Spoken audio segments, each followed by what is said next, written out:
దేవుని యొక్క అతి పరిశుద్ధమైన నామానికి మహిమ కలుగును గాక. దేవునికి స్తోత్రం. కూడి వచ్చిన సంఘమంతటికి కూడా లోకరక్షకుడైన యేసుప్రభు పరిశుద్ధ నామమున అందరికీ వందనాలండి. అందరూ బాగున్నారా? దేవుని యొక్క కృప, దేవుని యొక్క కనికరము మన జీవితాలని దేవుడు తన కృప ద్వారా నడిపిస్తూ ఉండగా ఆయనే మన జీవితాలకు పోషణకర్తగా, ఆదరణకర్తగా, సహకారిగా, సహాయకుడిగా ఉండి ఆయన నడిపించే దేవుడై ఉన్నాడు. గడిచిన వారాల్లో మనము దేవుణ్ణి వెతికితే మన స్థితి మొదట కొంచెంగా ఉన్నను తుదకు మహాభివృద్ధి పొందుతామని చూసాము. ఆశ దేవుణ్ణి వెతికాడు. దేవుణ్ణి వెతికినప్పుడు ఆశకు ఎదురైన పరిస్థితుల్లో దేవుడు సహకారిగా ఉండి ఆయన స్థితి అంతటిని దేవుడు ఆస్వాదించాడు. ఈ యొక్క మధ్యకాల సమయంలో చూద్దాం, దేవుణ్ణి జాగ్రత్తగా వెతకడం అంటే ఏంటి? దేవుణ్ణి వెతికితే కలిగే ఆశీర్వాదాన్ని మనం చూసాం. దేవుణ్ణి జాగ్రత్తగా వెతకడం అంటే ఏంటి మనం చూద్దాం కొన్ని వచనాల ద్వారా. నేను కూడా వాతావరణం అననుకూలంగా ఉంది, కురిస్తే వర్షం లేకపోతే ఎండ అన్నట్టుంది పరిస్థితి. అది పొద్దున్న నాకు సర్వీస్ అయిపోయింది, ఇది రెండో సర్వీసు. మరి యోబు గ్రంథము, పరిశుద్ధ గ్రంథంలో నుంచి యోబు గ్రంథము 8వ అధ్యాయము 5, 6, 7 వచనాలు ఒకసారి చదువుదాం. మైకు ఆన్ చేసుకొని పెట్టుకోండి. నీవు జాగ్రత్తగా దేవుణ్ణి వెతికినేడలా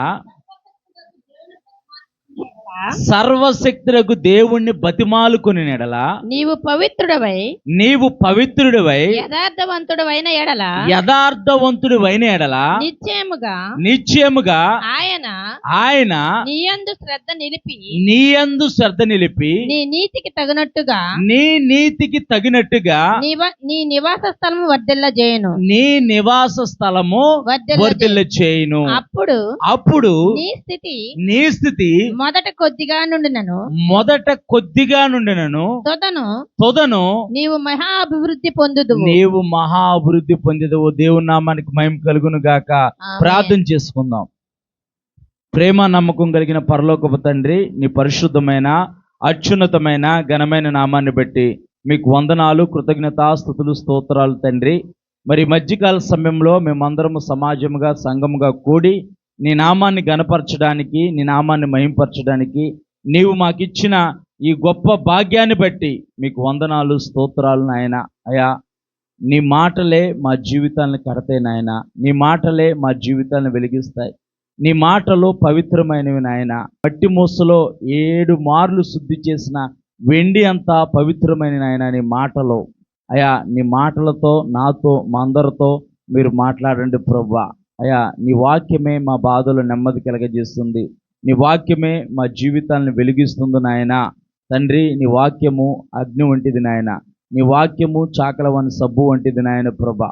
అయా తండ్రి, నీ అగ్ని వంటి మాటలతో మాతో మీరు మాట్లాడి ప్రభా. అయా, మమ్మల్ని పరిశుద్ధపరచండి, నూతనపరచండి, పవిత్రపరచండి నాయన.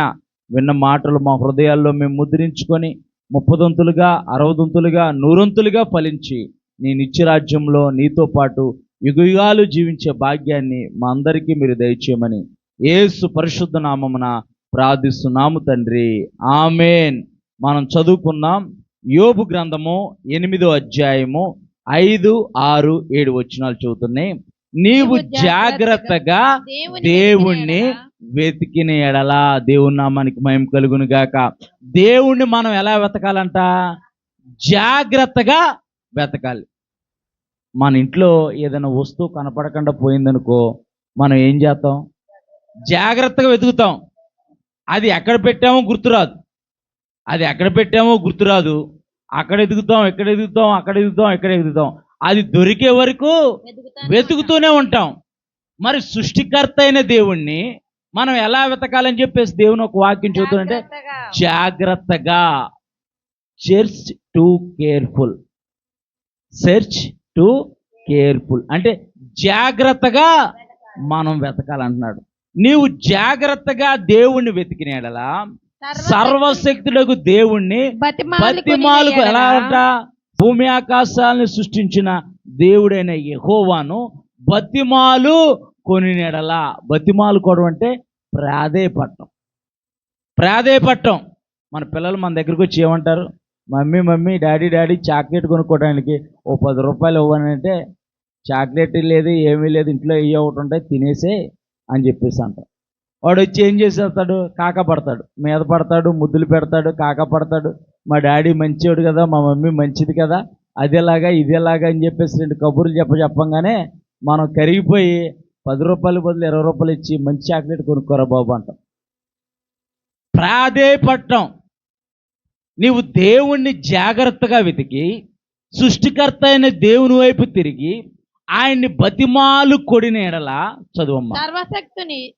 దేవుని బతిమాలు కొని ఎడల, సర్వశక్తులకు దేవుని బతిమాలు కొని ఎడల నీవు పవిత్రుడవై, అంతేకాదు నీవు పవిత్రుడివై యథార్థవంతుడవైన ఎడల, యథార్థవంతుడైన అంటే నువ్వు దేవుని తట్టు తిరగటమే కాదు, దేవుణ్ణి జాగ్రత్తగా వెతకటమే కాదు, దేవుణ్ణి ప్రాధేయపడటమే కాదు, నీవు పవిత్రుడివై యథార్థవంతుడివైన ఎడల నిశ్చయముగా ఆయన నీ యందు శ్రద్ధ నిలిపి. ఎప్పుడు శ్రద్ధ నిలుపుతాడంట? పవిత్రుడివై యథార్థవంతుడివైన ఎడల ఆయన నీ యందు శ్రద్ధ నిలిపి.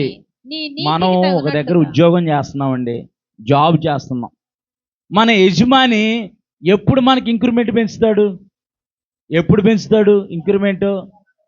మనము యజమానిని గౌరవిస్తూ, మన మేనేజర్ని గౌరవిస్తూ, మన సహచరులతో మనం సమాధానంగా ఉండి టయానికి వెళ్ళి ఆయన ఇచ్చిన వర్క్ని టార్గెట్ని మనం రీచ్ అయితే మనకి ఇంక్రిమెంట్ పెంచుతాడు. ఇక్కడ దేవుని ఒక వాక్యం చెబుతుంది, నీవు దేవుణ్ణి జాగ్రత్తగా వెతికిన ఎడలా, సర్వశక్తులకు దేవుణ్ణి బతిమాలుకునే ఎడలా, కొన్ని ప్రోడక్ట్స్ ఫ్రీ అని రాసి ఉండిద్ది. కొన్ని ప్రోడక్ట్స్ మీద ఏం రాసి ఉండిద్ది? ఫ్రీ అని రాసి ఉండిద్ది. కింద రాస్తాడు, కనపడదు, అది కంటికి కూడా కనపడదు. కండిషన్స్ అప్లై అంటే షరతులు వర్తిస్తాయి. 10,000 రూపాయలు పొట్టుసీరా 2,000 అంటాడు. 10,000 రూపాయలు పొట్టుసీర 2,000 అంటాడు. తీరా షాపింగ్ మాల్కి వెళ్ళామనుకో 3,000 బిల్ చేయాలండి. 3,000 బిల్ చేస్తేనే, లేకపోతే 5,000 బిల్ చేస్తేనే అప్పుడు ఈ 10,000 రూపాయలు పొట్టుసీర 2,000 రూపాయలకి వచ్చింది. అంటే కండిషన్స్ అప్లై, షరతులు వర్తిస్తాయి.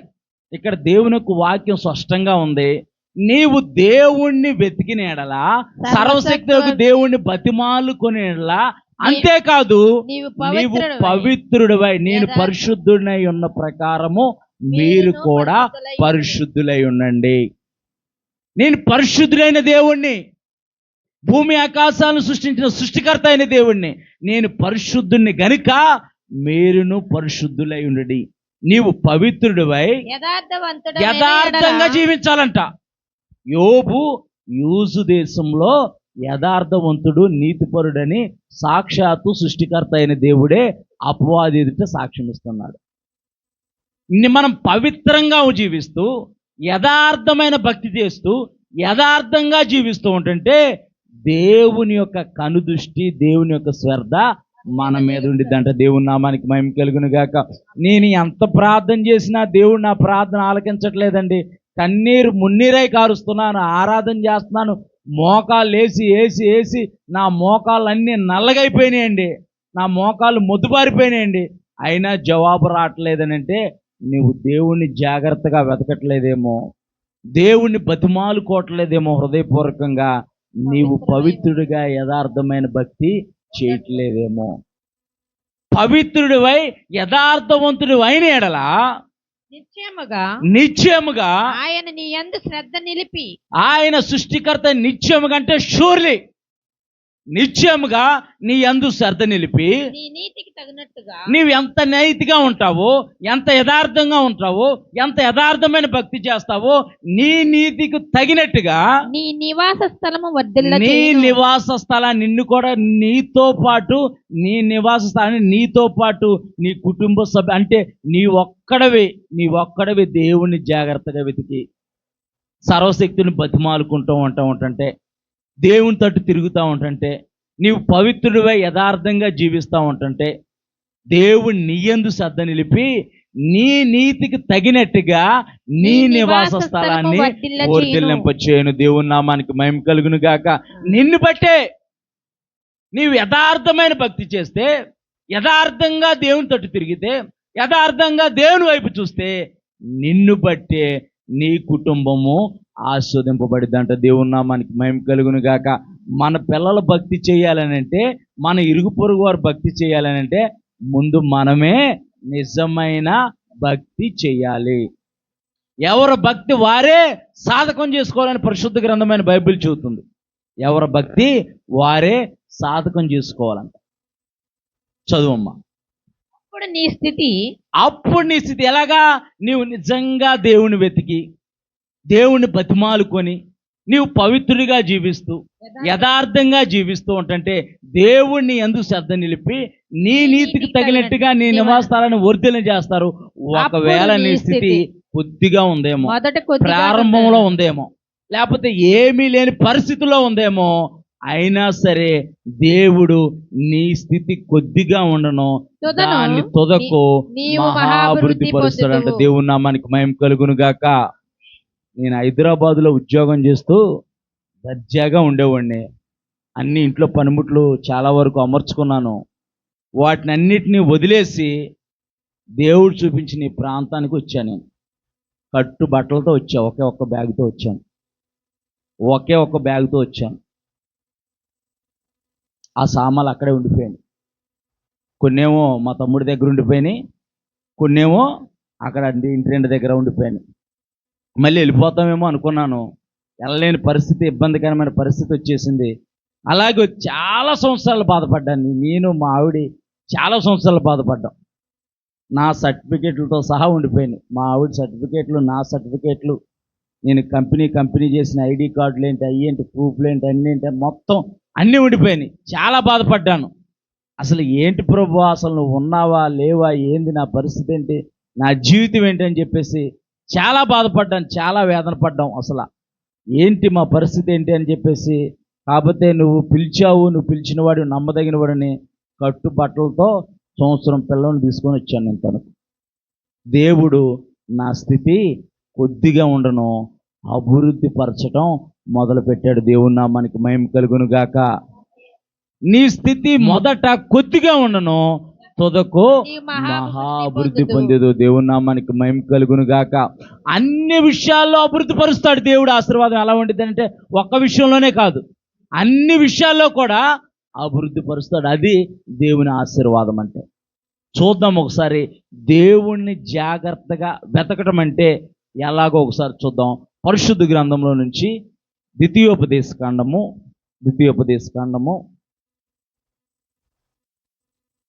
4వ అధ్యాయము. అన్ని ద్వితీయోపదేశ కాండంలోనే ఉంటాయి. ద్వితీయోపదేశ కాండం 11వ అధ్యాయం వరకే ఉంటాయి. ఇంకా ద్వితీయోపదేశ కాండం దాటి మనం ఎదరికి వెళ్ళాము, వెనక్కి వెళ్ళలేము కనుక ద్వితీయోపదేశ కాండము 4వ అధ్యాయము, ద్వితీయోపదేశ కాండము 4వ అధ్యాయం 9వ వచనం. అయితే నీవు జాగ్రత్త పడము, నీవు కన్నులారా చూచిన వాటిని. ఇక్కడైతే మీరు పోటీ పడుతున్నారు కానీ అక్కడైతే మాకు ఎవరు చదవట్లా, మేమే చదువుకోవాల్సి వస్తుంది. దేవుని స్తోత్రం.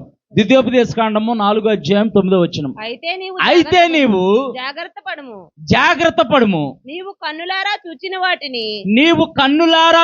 వాటిని మరువక ఉండినట్లును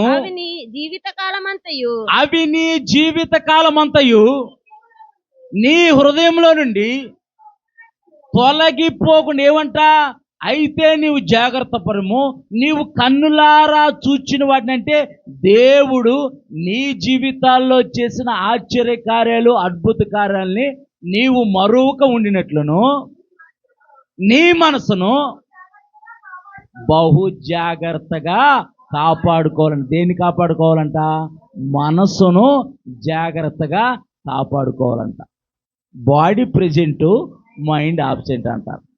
అంటే మనం ఇక్కడే ఉంటాం, వర్షం వచ్చేటట్టు ఉందేమో, పైన బట్టలు ఆరేసాను, వర్షం వస్తే బట్టలన్నీ తడిసిపోతూ ఉంటాయి. మా ఆయన చికెన్ కర్రీ తీసుకొచ్చాడు, వండుదా ఉంటే టైం సరిపోలేదు, ఫ్రిడ్జ్లో పెట్టాము. వెళ్ళిపోయిన తర్వాత దాన్ని మంచిగా మసాలా వేసి మంచిగా వండాలనుకుంటా ఉంటాం. అంటే బాడీ ప్రెజెంట్, మైండే ఆబ్సెంట్, మనసు పలు విధాలుగా ఆలోచిస్తూ ఉండేది.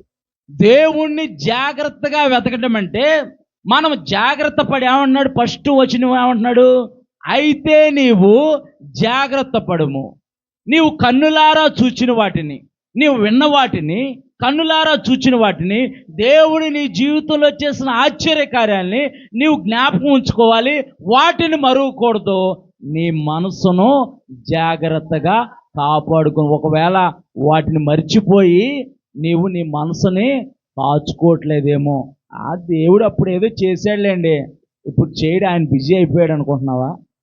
ఆయన బిజీ అయ్యే దేవుడు కాదు.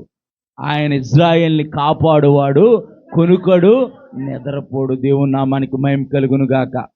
ఇజ్రాయేల్ని కాపాడేవాడు కొనుకడు, నిద్రపోడు. మన మనసుని జాగ్రత్తగా కాపాడుకోమని చెప్పి దేవుని యొక్క వాక్యం చెబుతుంది.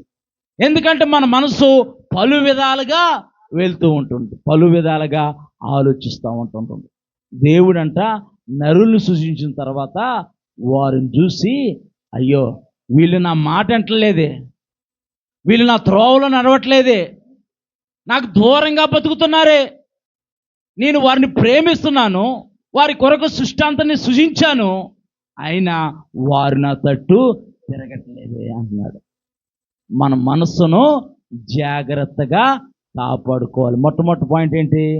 మనస్సును జాగ్రత్తగా కాపాడుకోవాలి. ఆడొచ్చి చెబుతాడు, ఏమి లేదు, ఆదివారం చర్చికి వెళ్తే పాస్టర్ గారు చెప్పిందే చెబుతాడు, ఏమి లేదు, ఇంట్లో కూర్చొని జాగ్రత్తగా మంచిగా ఆదివారం ఎంజాయ్ చేయి అంటాడు. ఏమంటాడు? ఆదివారం ఎంజాయ్ చేయి అంటాడు. అంటే వాడి ఉద్దేశం ఏంటి?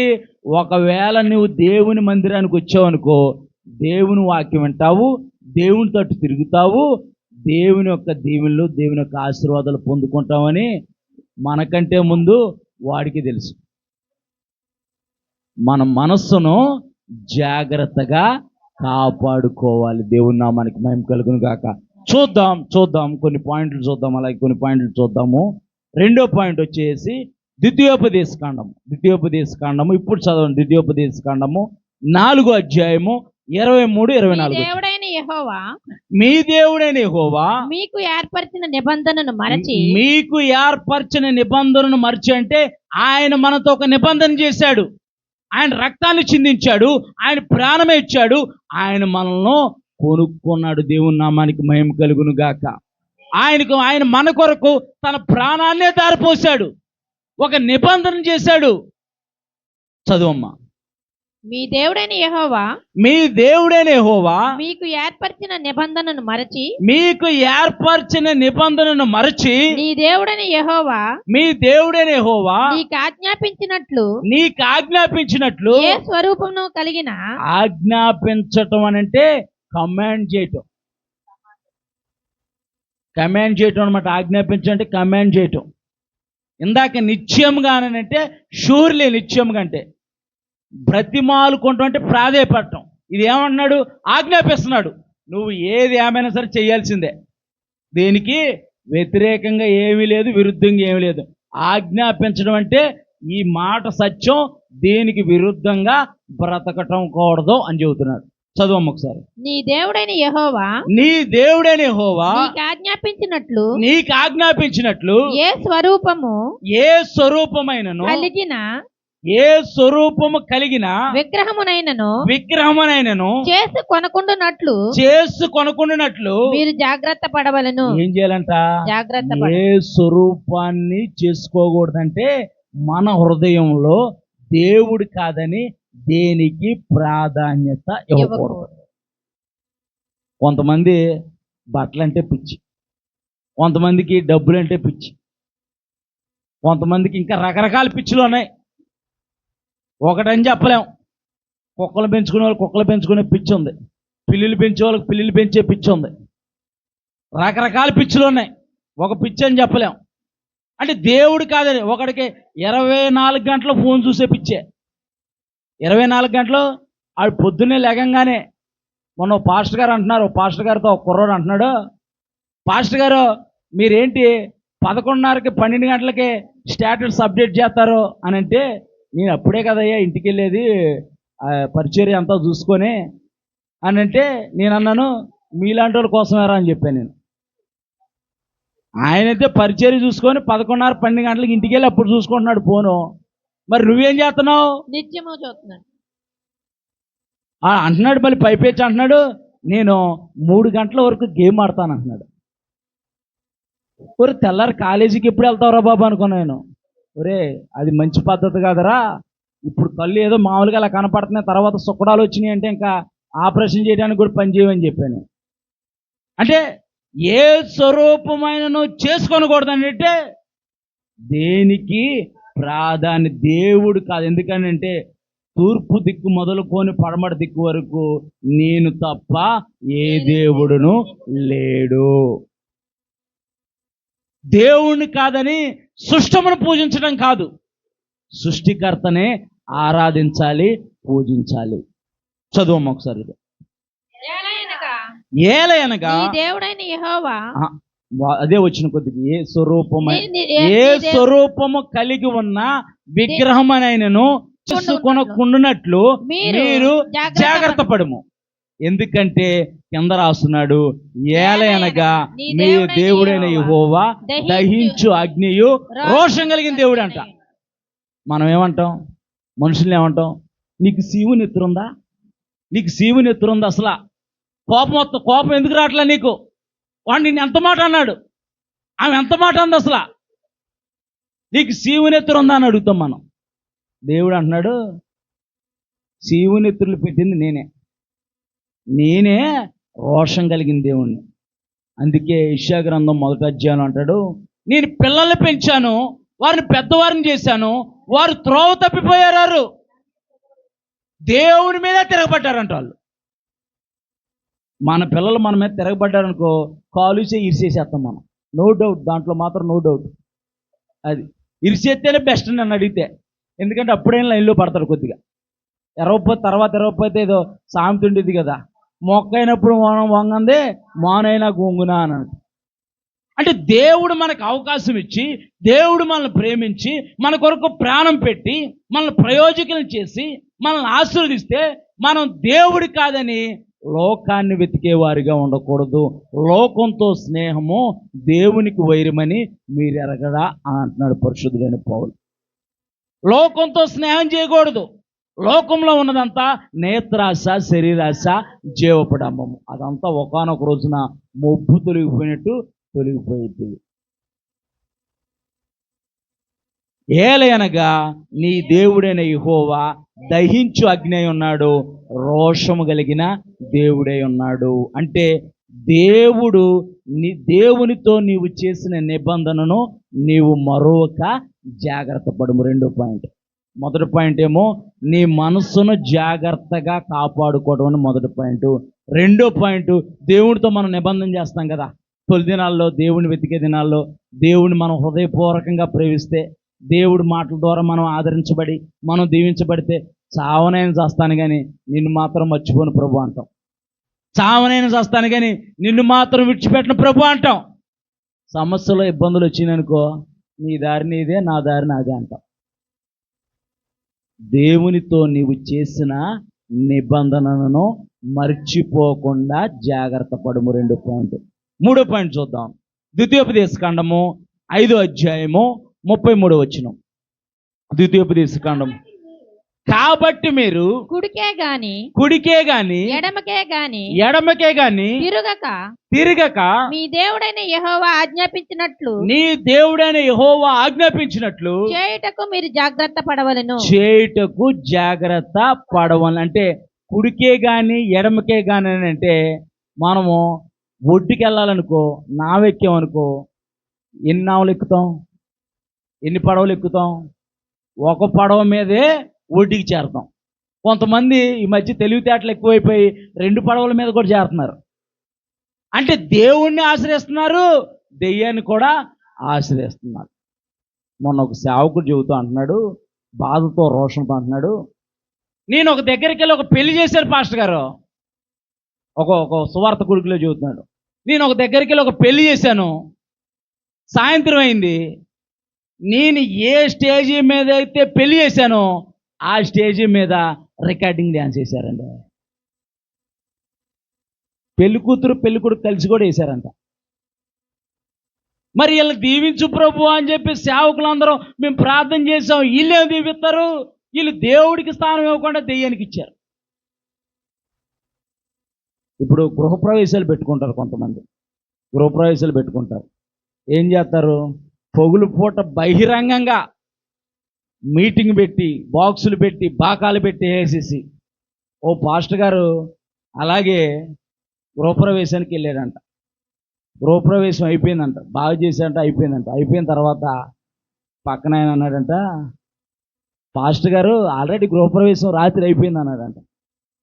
రాత్రి అయిపోవటం ఏంటండి అని అంటే, రాత్రి తీసుకొచ్చేసి రాత్రి చేశారులేండి అని చెప్పారు. అది మనం చెప్పకూడదు. రాత్రి అయిపోయిందనంటే మనం చీకటి వారమా, వెలుగు సంబంధులమా? వెలుగు సంబంధాలు అయితే వెలుగు సంబంధులు చీకటితో పొద్దు ఎందుకు? మీరు వెలుగు సంబంధులైతే వెలుగులో నడిచిన వారిగా మనం ఉండాలి. చీకటిని ఆశ్రయించకూడదు. చీకటి సంబంధులు చీకటిలో బతుకుతూ ఉంటారు. చీకటి అపవాదికి సాదృశ్యము, పాపానికి సాదృశ్యము. పగులేమో పాస్టర్ గారిని పిలిపించి, సంఘస్థులు పిలిపించి ధూమ్ధాముగా దమ్ బిర్యానీ చేసి చేస్తారు. రాత్రిపూట ఎవరూ చూడట్లేదు అనుకుంటారు. పాస్టర్ గారు చూడకపోవచ్చు, సంఘస్థులు చూడకపోవచ్చు, కానీ దేవుడు చూస్తూ ఉంటారు. అంటే కుడికే కానీ ఎడమకే కానీ అని అంటే రెండు పడవల మీద ప్రయాణం చేయకూడదు. వెంబడిస్తే దేవుని వెంబడించు, దేవుని నచ్చలేదా నీ ఇష్టం. నువ్వు దెయ్యాన్ని వెంబడిస్తావో లోకాన్ని వెంబడిస్తావో అది నీ ఇష్టం. అందుకే యెహోషువ అంటున్నాడు, నేను నా ఇంటి వారైతే యెహోవాని సేవిస్తాము, జీవము మరణము మీ ముందు పెడుతున్నాము, మీరు ఏ మార్గంలో నడవాలనుకుంటే ఆ మార్గం. బలవంతం ఏమి లేదు. కుడికే కానీ ఎడమకే కానీ తిరగకుండా జాగ్రత్త పడము. ఇప్పుడు కొంతమంది వస్తారు, ప్రార్థన చేయమంటారు, ప్రార్థన చేస్తాం. ప్రార్థన చేసిన తర్వాత కొంచెం పరిస్థితి మెల్లిమెల్లిగా సర్దుకుండిద్దమ్మా అని చెప్పి చెబుతాం. అయితే వాళ్ళు ఏం చేస్తారు? రాత్రికి సాయిబు గారి దగ్గరికి వెళ్తారు, వెళ్ళి తాయెత్తు కట్టించుకుంటారు. ఇప్పుడు ప్రార్థన చేయించుకోవటం ఎందుకు? ఒక ఆయన వాళ్ళ ఇంట్లో పాపం చాలా ఇబ్బందులు ఉన్నాయి, చాలా ప్రాబ్లమ్స్ ఫేస్ చేస్తున్నారు. మేము ఆల్రెడీ చెబుతున్నాం, మీరు దేవుని మాటలకు లోబడి దేవుని మాటలు జీవిస్తేనే మీ ప్రాబ్లమ్స్ తీరుతాయంటే వాళ్ళు అంటారు, ఎవడో ఒకడు బుర్ర తక్కువ బుర్ర మోకాల్లో ఉన్నాడు, ఇల్లు ఖాళీ చేస్తే ప్రాబ్లమ్స్ అన్నీ సాల్వ్ అవుతాయి అన్నాడంట. నేనన్నా, నువ్వు ఇల్లు ఖాళీ చేయటం కాదు, ఈ దేశంలో ఎక్కడికి వెళ్ళినా సరే రావాలనుకున్న నీ దగ్గరికి అలాగైనా వచ్చింది. ఆ ఇల్లు మారినంత మాత్రాన అది నువ్వు వెంబడించడం మానదో. నీకు పరిపూర్ణమైన విడుదల కలగాలంటే సృష్టికర్త అయిన దేవుడి మీద నువ్వు ఆధారపడాలని చెప్పి చెప్పాను. కటాఖండిగా చెప్పాను. నేను ఏమనుకున్నా పర్లేదని చెప్పి ప్రార్థన చేసి చెప్పాను. అదే మొన్న వారంలో చెప్పాను కదా, 10:30కి ఇలా అవుతుందని చెప్పేసి అన్నాను కదా, ఆయన వాళ్ళ ఫ్యామిలీ అది. అయితే మేమన్నాము, ప్రతి శుక్రవారం ప్రార్థన పెడదాం, మీ ఇంట్లో ప్రార్థన పెడదాం, ప్రార్థన ధూపం ఇవ్వాలని ఆనంద పాస్టర్ గారు అన్నారు. అయితే మనం శుక్రవారం స్టార్ట్ చేస్తున్నాం. నేను చెప్పాను, అన్న టైం కొద్దిగా సెట్ చేయ, నాకు బాగా బిజీగా ఉంది, టైం సెట్ చేయాలంటే నేను ఫోన్ చేసి మాట్లాడతాను వాళ్ళతో అని చెప్పి ఫోన్ చేస్తే మీకే చేద్దాం అనుకుంటున్నామండి, మరి పాస్టర్ గారు మరి ప్రార్థన ధూపం వేయాలని అన్నారు కదా, సాంబ్రాణి ఎన్నికి వెళ్ళి తెమ్మంటారని అడిగారంట.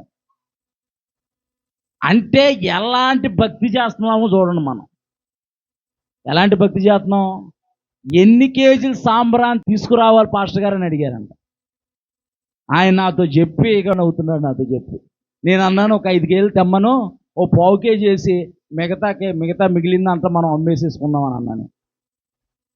బుద్ధిలే. అంటే ప్రార్థనా ధూపం అంటే దేవుని సన్నిధిలో కుటుంబం అంతా కలిసి ప్రార్థించడం అని తెలియకుండా భక్తి చేస్తున్నాం మనం. అంటే కుడికే కానీ ఎడమకే కానీ మనము తిరగకూడదు. బలవంతం ఏమి లేదు. వెంబడిస్తావా దేవుని వెంబడించు, లేదనంటే నీ ఇష్టం. ఆప్షన్ యువర్ చాయిస్ అంటారు కదా, యువర్ చాయిస్. అది దేవుడిని వెంబడించామనుకో, కష్టాలైనా బాధలైనా ఇబ్బందులైనా సరే అవి ఎప్పుడు ఎల్లప్పుడూ ఉండవు. పౌలు భక్తుడు అంటున్నాడు, క్షణమాత్రపు ఉండు చులకన శ్రమ అంతకంతకు మాకు మహిమా భారాన్ని కలగజేస్తుంది. మేము శ్రమంలో అయినా ఉపద్రవంలో అయినా ఆకలి దప్పికలతో అయినా మేము దేవుడి మీద ఆధారపడుతున్నాము. దేవుడే మమ్మల్ని ఆదుకుంటున్నాడు. దేవుని నామానికి మహిమ కలుగును గాక. అంటే కుడికే గాని ఎడమకే గాని తిరగకుండా జాగ్రత్త పడము. 3వ పాయింట్. 4వ పాయింట్ చూద్దాం ఒకసారి. 4వ పాయింట్ చూద్దాం. దినవృత్తాంతాల గ్రంథము 6వ అధ్యాయం 17వ వచనం. మీ దేవుడైన యెహోవా ఆజ్ఞలను అనగా ఆయన నీకు నియమించిన శాసనములను ఆయన నీకు నియమించిన శాసనములను కట్టడలను జాగ్రత్తగా ఆచరింపవలెను. ఎలా ఆచరించాలంట? జాగ్రత్తగా. జాగ్రత్తగా అంటే ఒళ్ళు దగ్గర పెట్టుకొని ఆచరించాలి అని చెబుతున్నాడు దేవుడు. జాగ్రత్తగా అంటే ఏంటి? ఒక్కసారి చదువు మళ్ళీ ఒకసారి. మీ దేవుడైన యెహోవా ఆజ్ఞలను. మీ దేవుడైన యెహోవా ఆజ్ఞలు అని అంటే పరిశుద్ధ గ్రంథంలోని ఆయన మాటలు, ఆయన కట్టడలన్నా, ఆయన శాసనాలన్నా, ఆయన వాక్యమన్నా పరిశుద్ధ గ్రంథంలోని ఆయన వాక్యము, ఆయన మాటలో మనం ఏం చేయాలంట? మీ దేవుడైన యెహోవా ఆజ్ఞలను. మీ దేవుడైన యెహోవా ఆజ్ఞలను అనగా ఆయన నియమించిన శాసనములను కట్టడలను జాగ్రత్తగా ఆచరింపవలెను. జాగ్రత్తగా. పరిశుద్ధ గ్రంథమైన బైబిల్లో పాత నిబంధన గ్రంథంలో 600కు పైగా ఆజ్ఞలు ఉన్నాయి. ఎన్ని ఉన్నాయి? 600 పైగా ఆజ్ఞలు ఉన్నాయి. కొత్త నిబంధనలోకి వచ్చాక యేసుప్రభు వారు 2 చెప్పారు. నీ పూర్ణ హృదయంతో, నీ పూర్ణాత్మతో నీ దేవుడైన యెహోవాని ప్రేమించాలి, సేవించాలి. నిన్ను వలె నీ పొరుగు వారిని ప్రేమించాలి. ఇది కష్టమా? ఇది ఇబ్బందికరమైన పరిస్థితా? నువ్వేమన్నా ధనం తీసుకురా, డబ్బులు తీసుకురా, కోడులు తీసుకురా, మేకలు తీసుకురా, వస్త్రాలు తీసుకురా అంటున్నాడు దేవుడు. నీ హృదయాన్ని ఇవ్వు, హృదయపూర్వకంగా నన్ను వెంబడించు, హృదయపూర్వకంగా నీ పొరుగు వారిని ప్రేమించు. ఆయన ఆజ్ఞలు, ఆయన కట్టడలు మనం పాటిస్తేనే మనకు దీవెన, ఆశీర్వాదము. యోబు గ్రంథము 8వ అధ్యాయంలో మనం చదువుకుందాం. నువ్వు జాగ్రత్తగా ఆయన వెతికి సర్వశక్తిని బతిమాలుకొని, అక్కడ ఏమన్నాడు? కండిషన్స్ రాస్తున్నాడు. పవిత్రుడివై యథార్థవంతుడివై నీవు జీవిస్తే నీ నీతికి తగినట్టుగానే, అంటే నువ్వు ఎంత యథార్థంగా ఎంత నీతిగా భక్తి చేస్తే అంత ఆశీర్వాద పరుషాన్ని నీ మీద, నీ కుటుంబం మీద నేను కుమ్మరిస్తానంటున్నాడు. దేవుని నామానికి మహిమ కలుగును గాక. చూద్దాం, ఇంకో పాయింట్ చూద్దాం. 4వ పాయింట్ చూద్దాం. ఆ 4వ పాయింట్ అయిపోయింది. 5వ పాయింట్ చూద్దాం. ద్వితీయోపదేశకాండము 11వ అధ్యాయము 13వ వచనం. కాబట్టి మీ పూర్ణ హృదయముతోను, నీ పూర్ణ హృదయముతోను, మీ పూర్ణాత్మతోను, నీ పూర్ణాత్మతోను మీ దేవుడైన యెహోవాను ప్రేమించి, నీ దేవుడైన యెహోవాను ప్రేమించి ఆయనను సేవింపవలనని, ఆయన సేవింపవలనని నేడు నేను మీకిచ్చు ఆజ్ఞలను మీరు జాగ్రత్తగా వినిన ఎడల. ఎలా వినాలంట? జాగ్రత్తగా వినాలంట. దేవుని ఒక వాక్యం చూస్తుంది. ఆయన మాటల్ని అశ్రద్ధగా వింటే శాపగ్రస్తులు అంటే మీరు కాదు, కొంతమంది దగ్గరికి వెళ్తూ ఉంటాం. మొన్న ఒక దగ్గర వైజాగ్ వెళ్ళాను. పోయిన వారంలో వైజాగ్ వెళ్ళినప్పుడు మంచిగా ఒక పెద్దావిడ గోడ చూసుకొని, గోడకు అనుకొని చల్లగా నిద్రపోతుంది. గట్టిగా వాకింగ్ చెప్పాడు, పెదమా అని అరిచాను గట్టిగా. ఉలిక్కిపడి లేచింది. ఇంకా అంటే దేవుని సన్నిధిలోకి ఎందుకు వచ్చాము? దేవుని మాటలో ఆలకించడానికి. అదే పాస్టర్ గారు మంచి చెప్పలేదానికి ఏమంటారు? పాస్టర్ గారు ఏం చెప్పట్లేదండి, అనవసరం అండి అంటారు. అనవసరం అండి, పాస్టర్ గారు ఏం చెప్పట్లేదండి, సోది చెబుతున్నారండి అని అంటారు. అంటే మనం నిద్రపోయిన పర్లా, మన మనసు ఎక్కడెక్కడో తిరిగి వచ్చినా పర్లేదు. ఏం చెప్పారంటే బాగా చెప్పారని అంటారు. ఏం చెప్పారంటే బాగా చెప్పారని అంటారు. ఏం చెప్పారు చెప్పరు. ఒక ఆయన అంటే ఇలాగే మీటింగ్స్కి వెళ్ళారంట. మీటింగ్స్కి వెళ్తే ఎలా జరిగినాయి మీటింగ్స్ అంటే బాగా జరిగినాయి అన్నాడంట. ఎలా జరిగినాయి అంటే, అబ్బా ఆ వన్నం రాసి చూడండి సూపర్ ఉంది అంటున్నాడంట. వన్నం రాసి, అన్నం రాసి ఆ వన్నం రాసిందండి, అబ్బో చాలా పెద్దగా ఉందండి అసలు అన్నాడంట. అంటే ఎంతకి దేనికి వెళ్ళాడు? దేవుని దగ్గరికి. ఇది ఏది చూశాడు? వెళ్ళినప్పుడల్లా ఆ అన్నం రాసిన చూశాడు. అంటే దేవుని మందిరానికి మనము ఆయన్ని పూర్ణ హృదయంతో పూర్ణ ఆత్మతో వెతికేవారిగా వచ్చి, మన పూర్ణ హృదయంతో పూర్ణ ఆత్మతో ఆయన్ని ప్రేమించి సేవించి ఆయన మాటల్ని జాగ్రత్తగా వినాలంట. చదువమ్మా. నేడు నేను మీకు ఇచ్చు ఆజ్ఞలను మీరు జాగ్రత్తగా వినిన ఎడల దేశమునకు మీ దేశమునకు వర్షము అనగా తొలకరి వానను కడవరి వానను. తొలకరి వానను కడవరి వాన అంటే నీ కుటుంబం మీద, నీ మీద నువ్వు దేవుని సన్నిధిలోకి వచ్చి యథార్థమైన భక్తి చేస్తూ దేవుని మాటలు విని ఆ మాటలు హృదయాల్లో ముద్రించుకొని దేవుని ఎదుట నీ పాపాలను ఒప్పుకొని దేవుని తట్టు తిరిగి దేవుని సన్నిధిలో ప్రార్థిస్తే దేవుడు ఆశీర్వాదం అనే వర్షాన్ని నీ మీద, నీ కుటుంబం మీద కుమ్మరిస్తారంట. దేవుని నామానికి మహిమ కలుగును గాక. చదువమ్మా, చదువు.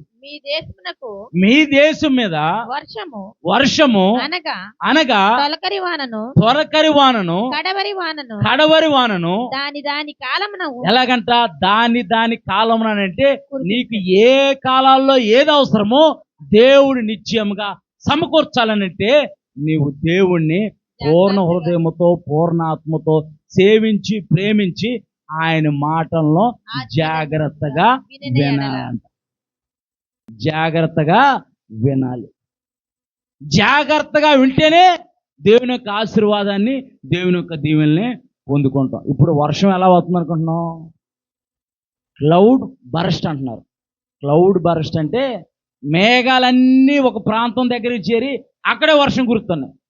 అక్కడ వర్షం కురిస్తే ఆ ప్రాంతం అంతా మునిగిపోతుంది. ఇప్పుడు అదే జరుగుతుంది. జమ్మూ కాశ్మీరు అటువంటి పైన ఉన్న ప్రాంతాలన్నింటిలో కూడా అలాగే జరుగుతుంది. ఉత్తరాఖండ్ అలాంటి ప్రాంతాలన్నింటిలో క్లౌడ్ బరస్ట్ అవుతుంది. హైదరాబాద్తో సహా మన తణుకులో ఎంత వర్షం పడింది? ఉండి తేలిపోయిద్దేమనుకున్న వర్షం.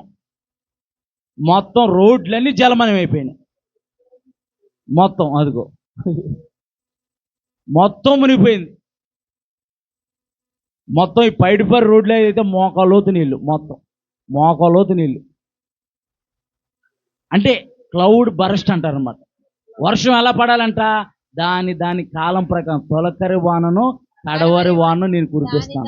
నీవు యథార్థమైన భక్తి చేస్తే, నీ పూర్ణ హృదయంతో నన్ను వెంబడిస్తే నేను దాని కాలాల్లో, అంటే నీకు ఏ కాలంలో ఏది అవసరమో దేవుడు నీకు అనుగ్రహిస్తాడంట.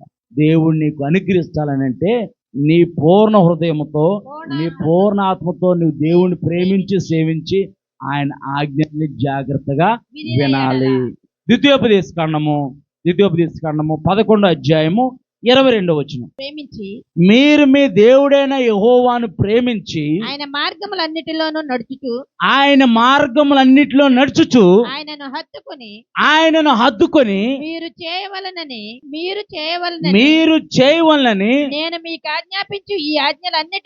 నేను మీకు ఆజ్ఞాపించు ఈ ఆజ్ఞలన్నిటిని అనుసరించి జాగ్రత్తగా నడుచుకొనవలెను. జాగ్రత్తగా అంటే దేవుని యొక్క వాక్యానికి విరుద్ధంగా మనం ఏమీ చేయకూడదు. నేను కూడా చాలాసార్లు దేవుడు వాక్యం అలాగే చెప్పిద్దిలే, అంతేలే, పడేవాడికి తెలిసిద్దిలే బాధ అనుకునేవాడిని. ఎప్పుడైతే హృదయపూర్వకంగా బాధల్లో, కష్టాల్లో దేవునితో తిరగటం మొదలు పెడతాను, కష్టమైన నష్టమైనా సరే దేవుని మీద ఆధారపడటం మొదలు పెట్టాను, దేవుడు స్థితి కొద్దిగా ఉండను, తుదకు మహాభివృద్ధిగా మార్చే దేవుడు. దేవుని నామానికి మహిమ కలుగును గాక. దేవుణ్ణి జాగ్రత్తగా వెతకడం అంటే ఇవన్నీ అన్నమాట. మనసును జాగ్రత్తగా కాపాడుకోవాలి. లోకం వైపు మనం చూడకూడదు. లోకం వైపు చూడకుండా మనం జాగ్రత్త పడాలి. ఆయన ఆజ్ఞల్ని, కట్టల్ని మనం జాగ్రత్తగా అనుసరించాలి. ఆయన మాటలో జాగ్రత్తగా విని ఆయన్ని జాగ్రత్తగా వెతికేవారిగా ఉండాలి. మనం జాగ్రత్తగా దేవుణ్ణి వెతికేవారిగా ఉంటే కనుక దేవుని యొక్క దీవెనలు, దేవుని యొక్క ఆశీర్వాదాలు మన మీద, మన కుటుంబాల మీద సమృద్ధిగా కుమ్మరిస్తానంటున్నాడు. అట్టి కృప పరిశుద్ధాత్మ దేవుడు మనందరికీ అనుగ్రహించును గాక. ఆమేన్, ఆమేన్. అందరూ ప్రార్థనలు ఏకీభించండి, ప్రార్థన చేద్దాం. అందరము ప్రార్థనలు ఏకీభించండి, ప్రార్థన చేద్దాం. అవును ప్రభా, నేను హృదయపూర్వకంగా నీ తట్టు తిరుగుతాను ప్రభా. నీ ఆజ్ఞల్ని, నీ కట్టడల్ని నేను అనుసరిస్తాను ప్రభా. నా మనసును అదుపులో ఉంచుకొని ప్రభా నీ వైపు చూస్తాను ప్రభా. అయ్యా, నీ వాక్యం చెప్పినట్టు జాగ్రత్తగా నిన్ను వెతికి, నిన్ను బతిమాలుకుంటే పవిత్రుడిగా యథార్థంగా జీవిస్తూ అయ్యా నీతి సంబంధమైన క్రియలు చేస్తూ ఉంటే అయ్యా మా నివాస స్థలాన్ని మీరు వర్ధిలింపజేస్తానన్నారు. ఒకవేళ ఇవన్నీ చేస్తూ కూడా మా స్థితి కొద్దిగా ఉంటే నీవు అభివృద్ధి పరుస్తానన్నావు ప్రభా. అయ్యా, మా జీవితాల్లో అభివృద్ధి కావాలి ప్రభా. మా కుటుంబాల్లో అభివృద్ధి కావాలి ప్రభా. మా పిల్లలకు అభివృద్ధి కావాలి ప్రభా. అయ్యా, మా వ్యాపారాల్లో అభివృద్ధి కావాలి, మా పనుల్లో అభివృద్ధి కావాలి, మా కుటుంబాల్లో అభివృద్ధి కావాలి, మా సంఘంలో ప్రతి కుటుంబానికి అభివృద్ధి కావాలి నాయన. అయ్యా, కనికరం చూపించు ప్రభా, కనికరం చూపించు ప్రభా. అయ్యా, ఒకవేళ ఇప్పటి వరకు నీ తట్టు మేము తిరిగి లేనేమో, మేము జాగ్రత్తగా నిన్ను వెతకట్లేదేమో నాయన, దయతో మమ్మల్ని క్షమించు ప్రభా. దయతో మమ్మల్ని క్షమించి అయ్యా, దయతో మమ్మల్ని జ్ఞాపకం చేసుకోనైనా, మా కుటుంబాన్ని జ్ఞాపకం చేసుకోనైనా. దావీదు కుమారుడా, మమ్మల్ని దాటిపోకునాయన, మమ్మల్ని దాటిపోకునాయన.